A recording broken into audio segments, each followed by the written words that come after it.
Broadcasting Region 1. Region 1. This is BBS. Bicol Broadcasting Systems Incorporated. DWLV 91.9 MHz. Your news and music stations. BBS. Basta Bareta. Sigurado.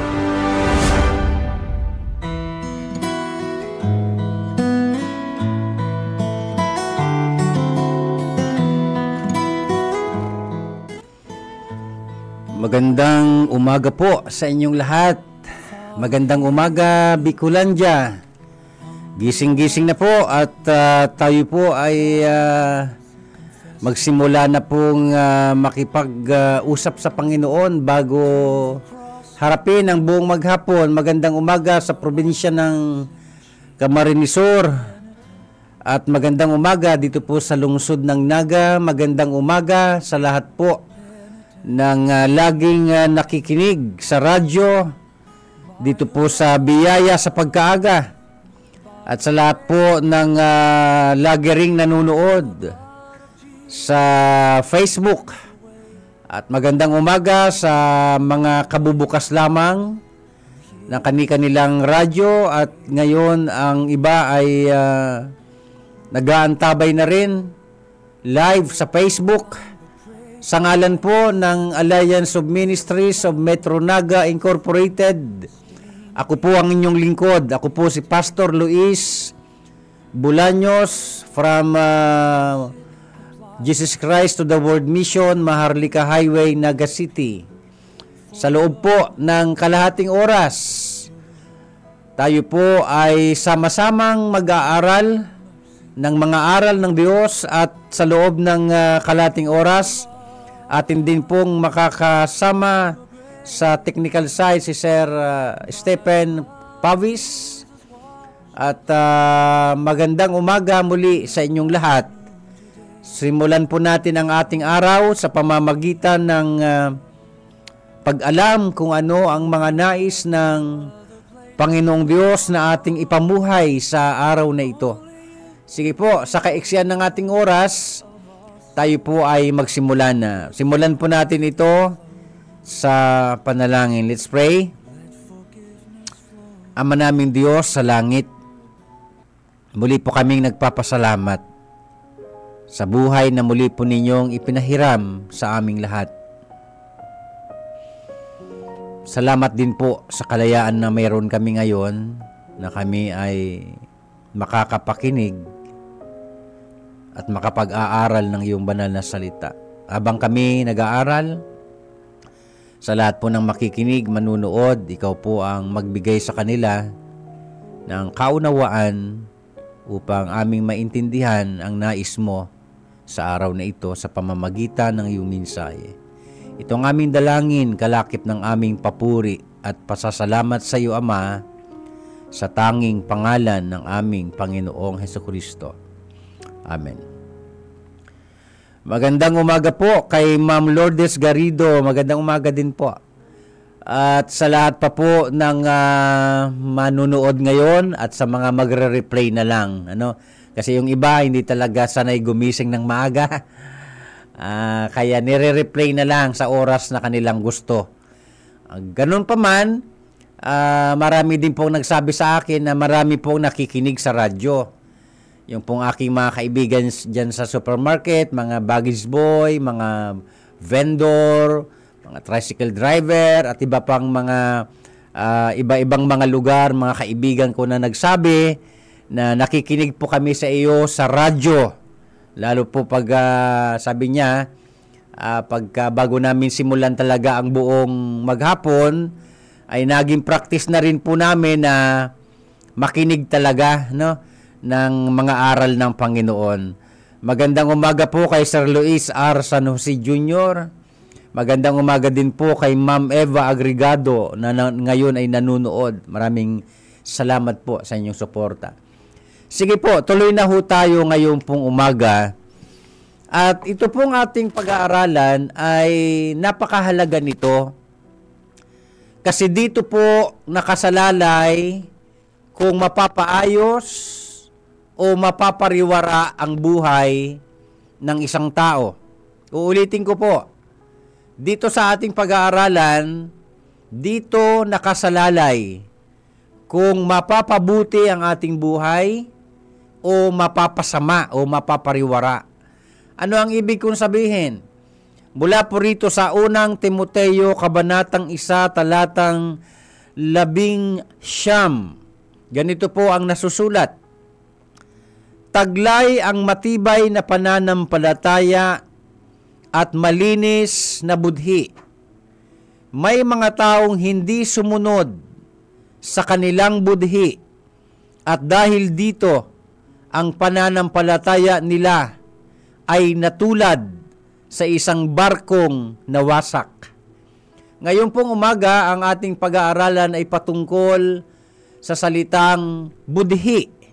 Sa ibang salita ay konsensya. Lahat naman na ng tao may konsensya, ano po?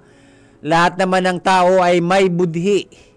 Pero pag-aaralan natin ngayong umaga, gaano kahalaga ang ating pagsasaalang-alang sa pagsunod sa tinatawag na budhi.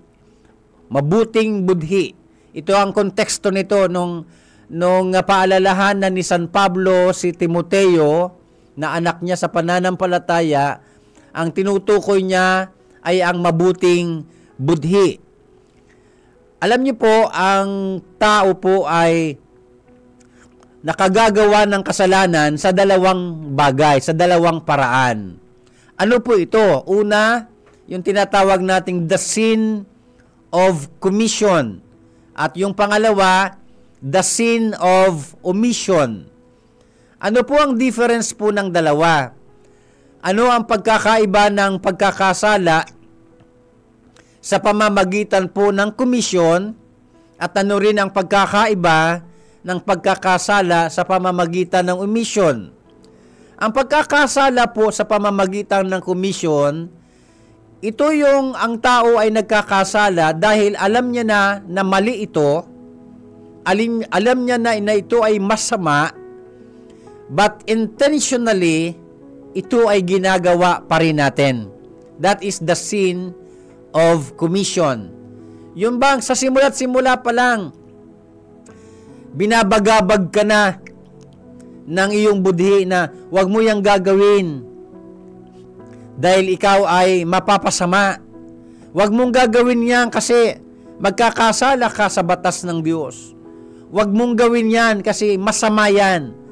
Alam niyo po, isa sa definition ng conscience or budhi, it is the judgment of reason. Ano po? Kumbaga, sa pamamagitan ho ng conscience or budhi, ito po yung tumutulong sa atin para ma-recognize ang voice of God.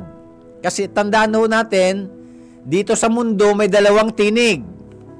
Ang tinig ng Diyos na nagsasalita sa ating puso, sa ating kaisipan, sa ating budhi, at pangalawa, yung tinig ng demonyo na nagsasabi rin sa ating puso, isip at budhi na gawin ang masama. Kaya nga, tinatawag po na ang conscience po ay the judgment of reason. Ito ang tumutulong sa atin, ang budhi ang tumutulong sa atin para mapagkilala natin ang mga bagay tungkol sa Diyos. Ang budhi ang tumutulong sa atin upang mapagkilala natin kung ano ang tamang pamumuhay na dapat nating ipinamumuhay.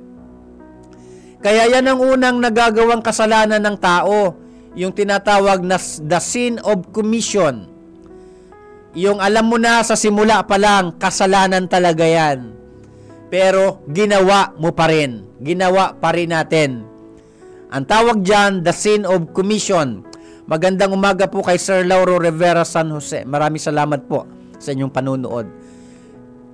Ibig sabihin nito, katulad ngayong araw, mamumuhay tayo buong maghapon, siyempre, hindi naman ho nawawala sa ating paligid ang mga tinatawag na tukso, mga kasalanan. Pero pag alam natin na kasalanan, pero kapag alam natin na mali, at wala tayong ginawang pag-iwas, o kaya pagtanggi man lamang na alam natin ito, kasalanan ito, hindi ko ito gagawin kasi magkakasala ako sa Diyos. Pero pag ginawa mo pa rin yan, ang ibig sabihin yan, ikaw ay nakakakumit ng the sin of commission. Ang pagkakasalang alam mo na ang tama, ginawa mo pa rin ang mali. Pangalawa, yung tinatawag na the sin of omission. Ang pagkakasala naman ho sa pamamagitan ng omission, ito yung alam mo na ang tama, pero hindi mo ginawa yung tama. Ang ginawa mo ay mali. Ang ginawa mo marahil ay yung kasalanan. Hindi, kung nagbabasa kayo ng Biblia at kung may Biblia kayong katabi, buksan ho ninyo ang inyong banal na kasulatan sa Aklat ni Santiago, Kabanatang 4, Talatang 17, na nagsasabi, ang sino mang nakakaalam ng mabuti, pero hindi niya ito ginagawa, siya ay nagkakasala. Magandang umaga po kay Ma'am Emmy Briones. Yan. So, ganun po ang pagkakaiba ng tinatawag na the sin of commission and the sin of omission. The sin of commission, alam mo na ang kasalanan, wala kang ginawang pag-iwas, paglayo, ginawa mo pa rin. The sin of omission, alam mo yung tama, pero hindi mo ginawa yung alam mong tama. At ang ginawa mo, yung mali. Halimbawa na lang, alam mo naman na tama ang magpatawad, pero mas pinipili mong wag magpatawad. O so yun, the sin of omission. Alam mo yung mali, pero ginawa mo pa rin ang mali. That is the sin of commission. Kaya nga po, sabi ko sa inyo ngayong umaga, itong ating pinag-aaralan ay napakahalaga. Makatutulong ito sa ating lahat. Dito nakasalalay kung ang ating buhay ay mapapabuti o mapapasama. Hindi lamang sa araw na ito, kundi habang tayo nabubuhay. Kaya napakahalaga ang pag-aaral na ito kasi oo, alam nating lahat may budhi tayo. Okay? Alam nating may konsensya tayo. Kaya nga lang nagkakaroon ng problema ang tao sa di pagsunod sa mabuting budhi. Ang sinusunod natin ay ang masamang budhi.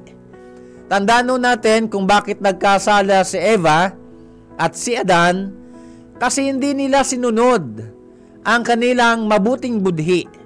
Diba? Dati naman wala pa namang kasalanan ang tao nung lalangin ang Diyos at ang Diyos ay nagbigay sa kanila ng batas. Wala pa noon ng Biblia, tandaan natin, wala pang nasusulat na tinatawag na the written words of God. Wala pa. Wala pang 10 utos nung mga panahon na yun. Wala pang mga sinulat ni Moses. Tanging ang binigay ng Diyos sa kanila ay batas. No? Batas ng pagbabawal na wag nilang kainin yung bungang kanyang ipinagbabawal. Sa madaling sabi, ang Diyos po ay naglagay sa tao ng tinatawag na budhi. Ano nga po ang budhi? The judgment of reason. Ang budhi ang tumutulong sa atin para marinig ang tinig ng Diyos. Ang budhi ang tumutulong sa tao upang mapagkilala niya ang tama at ang pagkakaiba ng tama sa mali.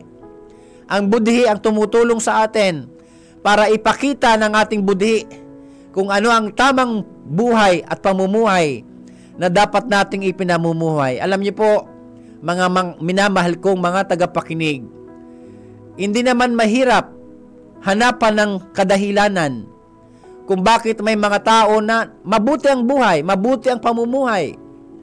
Pero bakit naman may mga taong masama ang pamumuhay at napariwara sa buhay? Hindi naman ho mahirap hanapan ng rason yan. Pagka nagbabasa kayo ng banal na kasulatan, masasagot ang inyong tanong. Yang mga tao na napabuti, napalapit sa Diyos, iyan po yung mga tao na sumunod sa kanilang mabuting budhi. Kasi alam nyo, ang mabuting budhi nagdidikta sa atin na tayo ay magpasya na araw-araw ng ating pamumuhay mapalapit tayo sa Diyos. Idinidikta ng ating mabuting budhi na gawin ang tama kahit mahirap. Ano po? Totoo naman, ang paggawa talaga lagi ng tama, mahirap. Ang paggawa lagi ng tama ay nangangailangan ng paninindigan. Naalala ko pong sulat ni San Pablo, kung may Biblia kayo, pwede niyong basahin, Roma, Kabanatang 12, talatang 21. Ang sabi niya, daigin nyo ng mabuti ang masama. Pero hindi yun madali. Madaling basahin. Pero pag i-apply na ng tao, nangangailangan po yan ng paninindigan. Yun bang gusto mong gawin ng tama, mabuhay ng tama, panindigan ng tama, pero uulitin ko, yan ay nangangailangan ng paninindigan. Kaya nga po dito sa unang Timoteo, Kabanatang 1, talatang 11, nakababasa lang natin kanina, pinagpayuhan ni Apostol Pablo ang kanyang anak sa pananampalataya, si Timoteo, na ang sabi niya, sa pamamagitan ng matatag na pananampalataya at malinis na budi. Ang sabi niya rito, ulitin natin, taglay ang matibay na pananampalataya at malinis na budi. May mga taong hindi sumunod sa kanilang budi at dahil dito ang pananampalataya nila ay natulad sa isang barkong nawasak. So ibig sabihin nito, mga minamahal kong mga tagapakinig, ang di natin pagsunod sa mabuting idinidikta ng ating konsensya, ng ating conscience, ng ating budi, ito ay magdudulot sa pagkapariwara ng buhay. Kaya nga sabi ko kanina, nakadepende rito kung ang buhay ay magiging masaya, magiging matahimik, o magiging miserable. Alam nyo, kung natatandaan nyo ng isang araw, naibahagi ko po rito sa biyaya sa pagkaaga, yung paksa na gamitin ng tama ang kinabukasan. Kasi nga po, itong araw na ito, ang kasalukuyan, ang magdidikta ng ating hinaharap, ng ating kinabukasan. Pero may kinalaman ang budhi para ang isang tao mapabuti o mapasama. Alam nyo, alam ko po, naniniwala ako na ang mabubuting magulang, wala na silang ibang ginawa kundi pangaralan ng tama ang mga anak ninyo, di po ba? Pero kahit naman ano ang kaganda ang pangaral ng mga magulang sa ikabubuti ng mga anak nila, pero pagka ang mga anak nila ay masuwayin, hindi sumusunod sa magulang, mapapasama pa rin sila. Wala naman po yung pinagkaiba nung bigyan ng batas ng Diyos si Adan at si Eva, pero mas pinili nilang wag sundin ang kanilang mabuting budi, kaya nagkasala sila at nagkawindang-windang na ang buhay nila. Ganun din po sa atin, sa kasalukuyan. Sa araw na ito, sa buong maghapon, pag hindi natin sinunod ang ating mabuting budi, gagawin natin yung mali. Gagawin natin yung kasalanan. At minsan, nakakalungkot, intentionally. Wala ka man lang ginawang paglaban. Wala ka man lang ginawang pagluhod sa Diyos, Panginoon. Napakalakas ng tuksong nararamdaman ko. Tulungan mo ako na wag kong magawa ito. Wala man lang ganon. Nung maisip mong gawin yung isang bagay na masama, basta mo na lang ginawa, that is intentional. That is the sin of commission. Wala ka man lamang talagang pagtutol na hindi ko ito gagawin, kahit anong mangyari, hindi ko ito gagawin. Pero ginawa mo ang mali. Pero hindi yung ganong kadali. Pag ginawa natin ang mali, pinili nating magkasala, may consequence po yun. Yun ang magdidikta. Yung mga consequence, yun ang magsasabi, magdidetermine kung ano ang sasapitin natin, bunga ng ating di pagsunod sa ating mabuting budi. Lagi ko nga akong sinasabi, hindi lahat ng nangyayari sa buhay natin pagsubok. Kadalasan, ang mga nangyayari sa buhay natin ay mga resulta lamang ng hindi natin pagsunod sa ating mabuting budhi. At dahil hindi natin sinunod ang ating mabuting budi, ito ay nagresulta ng samot-sari at sanga-sangang mga problema. Mga problemang nanggagaling sa hindi natin pagsasaalang-alang sa ating mabuting budi. Yan po ang katotohanan, mga minamahal kong mga tagapakinig.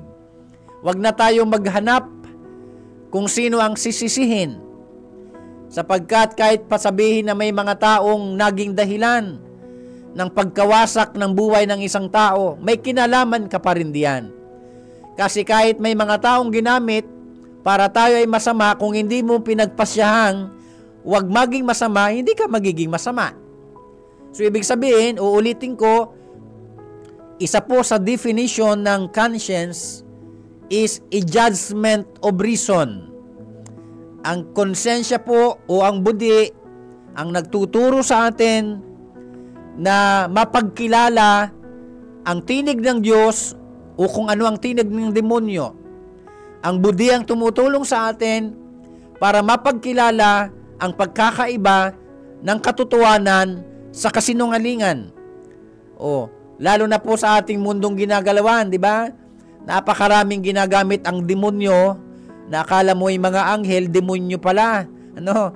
At nagsasalita. At ang ganda-ganda magsalita, ang tamis-tamis magsalita, puno ng pambubula, puno ng pangungumbinsi na gawin mo ito, pero yun pala ay dadaling ka sa impyerno, dadaling ka pala sa masama. Dapat alam natin yun. At ang makakaalam lamang niyan, yung nagtataglay ng mabuting budhi, mga minamahal kong mga tagapakinig. Napakarami yung taong nadadaya ng demonyo kasi siya ay nagbabalat kayo na mukhang ahinte ng katotohanan, pero siya pala ay ahinte ng kasinungalingan. Tandaan natin, ang demonyo ay ama ng kasinungalingan. Kaya pag wala tayong mabuting budi at hindi natin ito isinasaalang-alang, hindi po kataka-taka na lagi pong ang tao ay madadaya. Tingnan nyo na lamang, pagdating ho sa pag-ibig, di ba maraming mga broken families, maraming mga mag-asawa na hindi talaga sila masaya sa kanilang pagsasama. Kumbaga bigo sila pagdating sa marriage life. Kasi nung nagsisimula pa lang, hindi talaga sinunod yung mabuting budi. Mas tinitingnan nila yung mapagbigyan yung makasalanang pagnanasa. Kaya marami tuloy mag-asawa, hindi nagkatuluyan nga na ikasal, pero hindi masaya at hindi matahimik yung pagsasama. Laging nag-aaway, laging may pagkapuot sa isa't isa. Kasi nga po, nung simula pa lang, dininig ng lalaki o dininig ng babae yung pang sarili nilang ninanais. Hindi nila sinunod yung ninanais ng Diyos na sinasabi ng ating budhi. At marami pang iba. Ngayong araw, maggagawa tayo ng maraming desisyon. Di po ba? Ngayong araw, pipili tayo. Marami tayong pinagpipilian. Mabuti, masama, kaliwa, kanan. Di ba? So, nasa pagpapasyaho natin yan. Kung susundin po natin ang ating mabuting budhi. Dahil dito, nakasalalay, kung tayo ay mapapalapit sa Diyos at magre-resulta ng maayos na pamumuhay o kaya yung isang side. Dito nakasalalay din kung tayo ay mapapalayo sa Diyos at mapapariwara ang buhay. Alam nyo, maraming kalungkutan sa buhay ng tao. Maraming pagdurusa sa buhay ng tao na ang pinag-ugatan talaga ay hindi pagsunod sa ating mabuting budhi. At alam niyo po, ang pinaka-tragic na consequence po ng di pagsunod sa ating mabuting budhi, habang buhay na pag-iyak, habang buhay na kalungkutan, habang buhay na pagdurusa, dahil lang sa hindi pagsunod sa mabuting budhi. Ipinakikita na ng Diyos yung tama. Ito, may nasusulat na nga nasusulat na mga salita ng Diyos, mga aral ng Diyos, na wala po tayong ibang dapat gawin, sundin ito. Pero mas pinipili ng maraming tao ang suwayin ang mga aral ng Diyos, baliwalain ang mabuting budi, pero nagre-resulta sa napakagulong buhay, makasalanang buhay, isang buhay na walang katahimikang loob, isang buhay na walang katahimikan ng pag-iisip dahil po sa hindi pagsunod sa mabuting budi. Alam nyo, marami pa ito, malawak pa sana ito. Pero sana ngayong umaga ay may natutunan ho tayo na ipaalala sa ating lahat, sa akin, sa iyo, sa ating lahat, na ipaalala sa atin kung ano ang magiging epekto ng di pagsunod sa mabuting budi. Ito ay magre-resulta ng pagkawasak, katulad ng pagkawasak ng isang barko na sinalpok ng malakas na alon at mga malalakas na hangin sa karagatan. Yun, ganun po dinidescribe ni San Pablo ang kahihinatnan ng isang tao na hindi talaga sumusunod sa mabuting idinidikta ng budi. Pero sa kabilang banda, ngayong umaga, sa aking pagtatapos, sundin ho natin ang mabuting budi, because this is a judgment of reason. Ito ang nagdidikta, ang ating budi ang magdidikta sa buong maghapon na gawin natin ang pinagagawa ng Diyos. Nalakaran natin, ipamuhay natin ang tama. Hindi yan madali. Uulitin ko, hindi yan madali. Pero kung gusto nating sundin ang Diyos, sisikapin nating ito ay gawin. Sisikapin nating gawin ang tama. Kahit na sa paggawa natin ng tama, ay marami tayong magiging kagalit. Sa paggawa natin ng tama, ay makakarinig pa rin tayo ng di magandang mga salita. Alam nyo, sa buhay kasi, gawin mo ang tama. Kahit sa social media nga gawin mo ang tama, maraming basher. Diba? Lagi may masasabi ang tao Diba? Di lalo na kung ginawa mong mali. Sandamakmak na mga masasamang salita ang maririnig mo. Isipin mo, gawin mo na nga ang tama. Dami pang sinasabi ang tao na masama. Pero ganun pa man, ang mahalaga, ginawa mo yung tama. At sa paggawa ng tama, sino bang makikinabang? Ikaw baga? Ako baga? Diba? Tayo na gumagawa ng tama, ang makikinabang sa tamang ating ginagawa. Alam niyo po, kung ikukwento ko sa inyong buhay ko, ako din po ay dating napariwara, pero nung talagang nagsimula ako muli na makinig sa mabuting budhi, napaayos ang buhay ko. Kaya yan po ang kagandahan ng pagsunod sa mabuting budhi. Ano po? So, ito po ang aral ng Panginoon ngayong umaga, at sana po ito ay nakatulong sa ating lahat. Ngayon pa lang, sa mga oras na ito, may sinasabi sa iyo ang budhi mo. Okay po, sa mga gagawin mong decision making. Let's pray. Ama naming Diyos sa langit, marami pong salamat. Muli po kaming napaalalahanan ng mga aral mo. Tulungan niyo po kami na sa buong maghapon, matatag at may paninindigan po naming susundin ang mabuting idinidikta ng aming budhi, sapagkat ito ang magdidetermine kung magiging maayos o mapapasama ang aming buhay. Tulungan niyo po kami na sa buong maghapon, masunod po namin ang iyong banal na kalooban. Ito ang aming dalangin. Pagpalain niyo po ang lahat ng nakinig at nanood at sa magre-replay pa nito.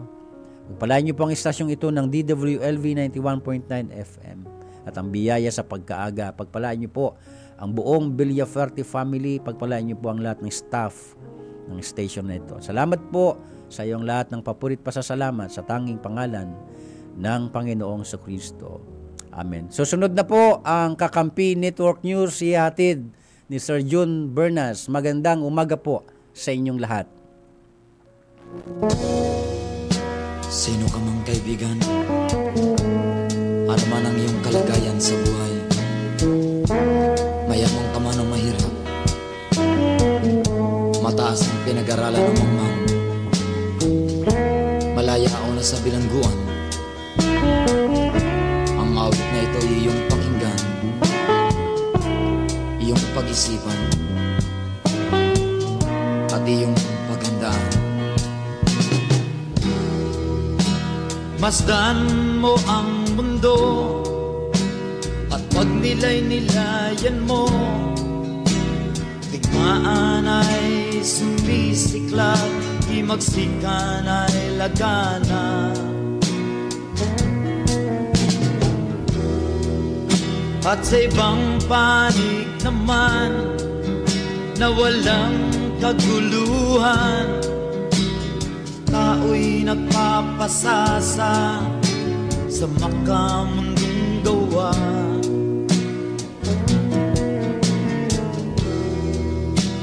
Mundo'y lumalala, maliwanag na tanda ng huling pag-uukong na kanyang winika. At sa iyong pagninilay-nilay, damain mo ang mensaheng taglay na tayo'y maging handang naghihintay sa anak ng Diyos na buhay.